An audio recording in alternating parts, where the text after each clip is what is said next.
विश्वास का प्रतीक Shubh Milan marriage bureau a unit of SSP group. हर समाज हर वर्ग के रिश्ते के लिए हमें मिले A suitable path for suitable match.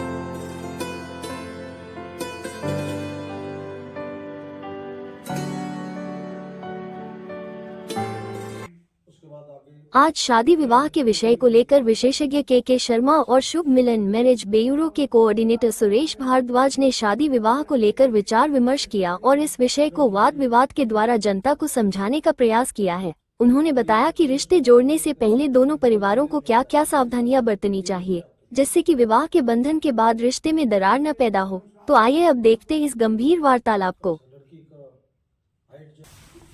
नमस्कार शर्मा जी, आइए प्लीज बैठिए। मेरा नाम राजेश शर्मा है। अच्छा साहब, मैं लड़के के रिश्ते के लिए आया हूँ। मेरी लड़के के रिश्ते के लिए आप आए हो? जी हाँ। अच्छा साहब, तो बताइएगा आप क्या करते हैं? आपने लड़का देखा है? हाँ, लड़का देख लिया साहब। कैसा लगा? ठीक लगा, बढ़िया लड़का। अच्छा, आपकी लड़की कितनी पढ़ी लिखी है? लड़की +2 पास है। +2 पास है। आपने क्या करने का प्लान है? आगे पढ़ने का विचार साहब। लड़की BA करवाएंगे, BEd करवाएंगे, MA करवाएंगे। अच्छा, बीएड करवाओगे, नहीं, उसके बाद आगे नौकरी करेगी? नौकरी तो करेंगे। अच्छा जी। और परिवार में हमारे 2 लड़के, 1 लड़की है। लड़की बड़ी है। लड़की बड़ी है? जी हाँ। अच्छा, तो बड़ी लड़की है, उसके बाद फिर एक लड़की है, फिर एक लड़का है। जी। इस तरह से 3 बच्चे आपके? 3 बच्चे। अच्छा जी। लड़के का रंग साफ है और 5 फुट 6 इंच है। अच्छा, लड़की का हाइट जो है 5 फुट 6 इंच है? जी हाँ। ठीक है। अब मैं ये जानना चाहता हूँ राधेश्याम शर्मा जी कि लड़की का आप रिश्ता तो लाए, ठीक है, लेकिन लड़की जो है 12वीं पास है। 12वीं पास के बाद आप रिश्ता कर दोगे। रिश्ता करने के बाद फिर लड़की आगे पढ़ेगी। जी हाँ, आगे 3 साल तो लगेंगे उसको ग्रेजुएशन, बिल्कुल लगे। और 3 साल के बाद में फिर वो बीएड भी करेगी, उसमें भी 2 साल लगेंगे। बिल्कुल लगे। तो 5 साल और आपकी लड़की जो है स्कूल कॉलेज में जाएगी। जी हाँ। ठीक है ना साहब? तो 5 साल स्कूल कॉलेज में लड़की जाएगी तो बाहर भीतर लड़की घूमती रहेगी। मेरे को तो ऐसी लड़की चाहिए जो घर का काम संभाल सके, और जितनी भी उसने पढ़ाई करनी है ना, आप पहले उसकी पढ़ाई करवाओ। आप चाहे उसको ग्रेजुएशन करवाओ, बीएड करवाओ, जो भी करवाओ, ठीक है। पहले उसकी शिक्षा पूरी करवा लो, उसके बाद फिर उसके रिश्ते की बात करना, जहां तक मैं समझता हूँ। दूसरी चीज, जहां तक बात है नौकरी की, जी, मेरा बच्चा डॉक्टरेट कर रहा है। अगर डॉक्टर आपका लड़का डॉक्टर है, डॉक्टरेट इन फार्मेसी कर रहा है, तो उसको पैसे की कमी तो रहेगी नहीं। ठीक है। ठीक है जी, पैसे की कमी तो रहने वाली नहीं है। कमी एक ही चीज की रहने वाली है, वो है उसका अच्छा जीवन साथी मिले। और अगर इस तरह का जीवन साथी उसकी जिंदगी में आएगा जो सिर्फ नौकरी की भूख में इधर से उधर चक्कर काटेगा, तो कौन उसकी चौकीदारी करेगा? मेरा मानना यह है कि लड़की जो है पढ़ना ठीक है, पढ़ाई ठीक है, लेकिन नौकरी का जो सिस्टम है वो तभी जायज है जब लड़का की सिस्टम ठीक नहीं हो।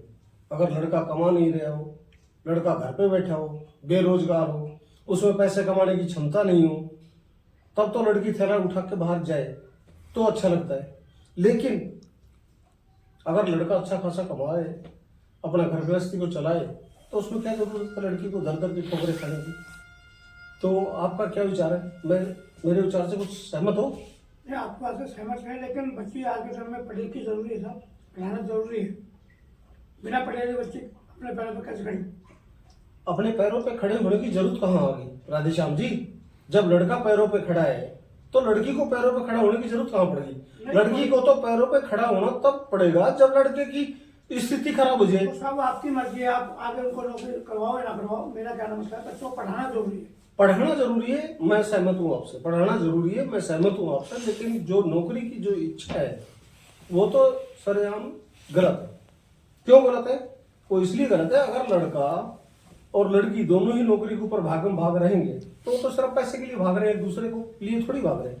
वो तो पैसे के लिए भाग रहे हैं। लड़का अपने पैसे के लिए भागेगा लड़की अपने पैसे के लिए भाग गई। जीवन सुखी नहीं रहेगा वो। जीवन सुखी नहीं रहेगा, बहुत सही गई। सारी जिंदगी मरते रहेंगे। सारी जिंदगी जो है लड़ाई झगड़े चलते रहेंगे। आपकी बात से मैं सहमत हूँ। मेरी बात से सहमत है? अपनी बात से सहमत हूँ। हाँ, कई बार क्या होता है, लड़की वाले जो है कह देते हैं कि जी लड़की से नौकरी आप कराओ चाहे नहीं कराओ, क्या कई बार कह देते हैं कि आपकी इच्छाएं करवाओ तो ठीक है, नहीं करवाओ तो ठीक है। लेकिन लड़की अगर पढ़ लेती है, ग्रेजुएट कर लेती है, पोस्ट ग्रेजुएट का डिग्री ले लेती है, तो उसके अंदर ख्वाब आते हैं कि मैं भी अच्छे प्रोफेसर बनूं, मैं भी अच्छा अकाउंट्स में जाऊं, मैं भी अच्छा बैंकिंग में जाऊं, मैं भी अच्छा नौकरी करूं। इस तरह की जिज्ञासाएं पैदा होती है, और जब जिज्ञासाएं पैदा होगी तो आदमी का दिमाग इधर से उधर चलेगा। घर में एक नया माहौल तैयार होगा। घर वाले लड़की के पीछे पीछे तो जाएंगे नहीं, वो किससे बात कर रही है, किससे सुन रही है, किससे सलाह ले रही है। आपका कहना मतलब घर में डिस्प्यूट सा रहेगा, वो फिर माहौल में खराबी है। हाँ, वो तो डिस्प्यूट बढ़ेगा ना सर।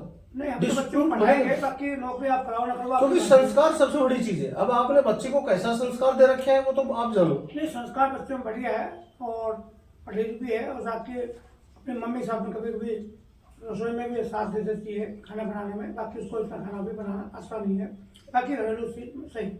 हाँ, तो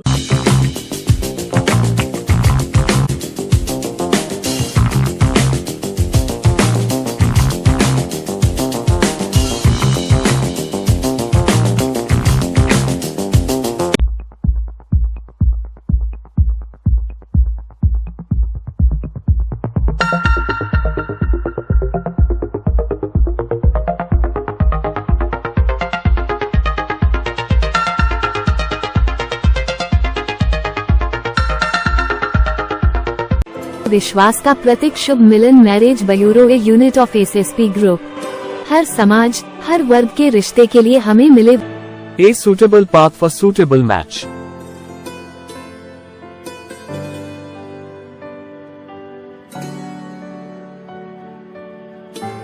लड़की को सबसे पहले तो अपना परिवार की जो है जिम्मेदारियों को अवगत कराओ कि आपका जवाबदारी आगे क्या रहने वाला है। दूसरे घर में जाओगे तो आपको खाना बनाना आना चाहिए, बड़ों से कैसे बात करी जाती है वो आना चाहिए। बड़ों से आपके पास जाएंगे तो वहाँ के संस्कार के हिसाब से उसको रहना पड़ेगा, और कुछ हम उसको इस तैयार कर भेजेंगे कि बच्चे का संस्कार बढ़िया है, और आप जब देखोगे तो आपको वो आपके परिवार में घुल मिल जाएंगे। थोड़ा समय तो लगता ही है सर, समय तो लगता है, मैं आपसे सहमत हूँ श्रीमान जी, लेकिन सबसे बड़ी समस्या ये आती है कि मेरा समझाना जी हाँ उतना फायदेमंद नहीं रहेगा जितना समझा के आप वहां पे भेजोगे। कि आजकल तो मोबाइल चल रहे हैं, जी हाँ, क्या मोबाइल चल रहे हैं, कभी वो अपनी माँ से बात करेगी, कभी भाभी से बात करेगी, कभी भाई से बात करेगी, पर ससुराल में तो उसने किसी से पूछना ही नहीं। नया टेक्नोलॉजी है, इसमें तो मोबाइल तो जरूरी है, लेकिन इतना ज्यादा जरूरी भी नहीं कि वो रोज ही मोबाइल में बात करे। कोई जरूरी काम हो तो बात कर लेंगे, बाकी कोई ऐसा जरूरी नहीं। आजकल तो ऐसा सिस्टम चल गया राधेश्याम जी, घर में अगर दूध की थैली भी नहीं आती है ना तो शिकायत कर देती। बच्चे मोबाइल कर सकते हैं, बच्चे मोबाइल पे शिकायत भेजती अपनी माँ के पास जी। तो ऐसी जगह पे मेरी शादी कर दी, यहाँ तो दूध की थैली भी नहीं है। नहीं, ऐसी शिकायत कभी नहीं आएगी। जैसा ऐसा भी होता है, किसी आप तो घर में जो है जीरा नहीं था तो बगैर जीरे के छोंका लगाना पड़ गया। बात आपकी सही है या क्या? तो एक कंप्लेनेंट टाइप का जो है बिहेवियर पैदा हो जाता है। जी हाँ, तो सहमत होगी जी हाँ। तो वो चीज मैं जानना चाह रहा हूँ कि हमारे जो सिस्टम है वो सिस्टम ये कहता है कि हमने लड़की की शादी कर दी, शादी करने के बाद लड़की पराये घर की होगी, और पराये घर का मतलब ये जो दूसरा घर है उसका जो सिस्टम है, जो नियम कायदे हैं उनका पालन करे। जैसा आपका वहाँ का वातावरण होगा उसमें वो उसमें रहे, और जो भी इधर की जो बिहेवियर है ना, इधर की बात उधर, उधर की बात इधर, ऐसी बात ये जो चल रहा है, आम चल रहा है आजकल चल रहा है, लेकिन ऐसा माहौल वहाँ नहीं। हाँ, तो आपके यहाँ है या नहीं है वो मैं नहीं जानना चाहता, इस बारे में अभी मेरे को मालूम ही नहीं है। लेकिन सबसे बड़ी जो चीज आज की डेट में देखने को मिल रही है वो ये मिल रही है कि लड़की वाले अपनी लड़की को शादी के बाद भी ट्यूशन देना चालू करते हैं। क्या शादी के बाद भी उसकी ट्यूशन की क्लास लड़की वाले चलाते रहते हैं। आजकल चलता रहता है, इस बात तो मैं भी सहमत हूँ, लेकिन हमारा ऐसा नहीं था। आप आओगे देखोगे बच्चों को, जब शादी हो जाएगी तो वो उसके माहौल में आपको ढालना पड़ेगा। आपका वातावरण भी घर का देखा जाएगा ना, तो उसके साथ ढल जाएगा। हमें तो लगता ही है जब किसी नए घर में जाएंगे तो वहाँ का माहौल आपको दिखाना पड़ेगा। माहौल तो दिखाना पड़ेगा, लेकिन सबसे पहले तो आपने उसको माहौल दिखाना है कि आपको पराये घर में कैसे रहना है, आपको अपने ससुराल में कैसे रहना है। ये तो आपने बताना है ना। ये तो ये हमारा घर थोड़ी शादी बताएगा के बाद उसको। ही पता लगेगा ना। शादी के बाद तो आपने भी तो शादी करी है कि नहीं करी? हाँ, हमने शादी करी है। तो आपने शादी करी है ना, तो शादी करने के बाद आपकी पत्नी भी तो कुछ सीख के आई होगी ना घर से। बिल्कुल सिखाई, सब सिखाई नहीं सिखाई कि बड़ों से कैसे बात की जाती है, हाँ। बड़ों के कैसे रेस्पेक्ट करी जाती है, बड़ों से कैसे इज्जत के साथ बात संस्कार क्या करते चीज हैं, है? संस्कार क्या चीज है, बच्चों से कैसे बात करी जाए, हस्बैंड से कैसे बात करना है, जेठ से कैसे बात करना है, देवर से कैसे बात करना है, तो ये सारी चीजें बतानी पड़ेगी ना भाई। परिवार में जो सदस्य है बड़े के बड़ों के हिसाब से बात करनी पड़ेगी, छोटों से बच्चों से भी, तो माहौल देखना पड़ता है। तो ये सारी चीजें आती है संस्कारित, और संस्कार से देखो, संस्कार से जो चीजें आती है ना उससे पैदा होते हैं विचार। जी बात। तो अगर संस्कार अच्छे हैं तो बच्चों में विचार भी अच्छे मिलेंगे, और विचार अच्छे हैं तो सारी चीज भी अच्छी मिलेगी। क्योंकि सबसे बड़ी जो चीज है वो है हमारी सोच। अगर हम सोच बदलते हैं तो सब कुछ बदल जाएगा। नहीं, आपकी बात सही है। दोनों हाथ मिला के चलते हैं। दोनों का परिवार सही होगा, आप बच्चे के व्यवहार सही होगा तो परिवार सुखी जीवन सुखी जीवन। देखो, पति पत्नी के रिश्ते में किसी दूसरे आदमी का हस्तक्षेप नहीं होना चाहिए। नहीं होना, मानते हो नहीं मानते? मैं मानता। लेकिन आजकल क्या हो रहा है, पत्नी आजकल तो- पत्नी जो है अपनी ट्यूशन की क्लास दूसरी जगह से लेती है। वो गाइड को कुछ तीसरा करता है। हाँ, उसको गाइड कोई तीसरा करता है, और इसी से घर माहौल खराब। और इसी से जो है घर का सिस्टम खराब होता है। नहीं, आपकी बात से हम सहमत हूँ, लेकिन ऐसा माहौल हमारे सामने ना तो है ना आएगा, हाँ। इसी में गारंटी दे। तो अगर आप गारंटी देते हैं तो ठीक है, कोई बात नहीं, देखेंगे आगे क्या होता है। लेकिन मेरा मानना है, फिर भी यही मैं कहूंगा कि बच्चों को ऐसे संस्कार दो जिससे कम से कम आगे का घर परिवार सुखी हो, आप लोग सुखी से जीवन व्यतीत करो, ताकि आपको आगे भविष्य में इस तरह की कोई शिकायतें का मौका नहीं मिले कि जी आपकी लड़की ये करती है, आपकी लड़की वो करती है, आपकी लड़की बगैर बताए घर को छोड़ के चली जाती है, आपकी लड़की रात को जो है घर से बाहर निकल जाती है।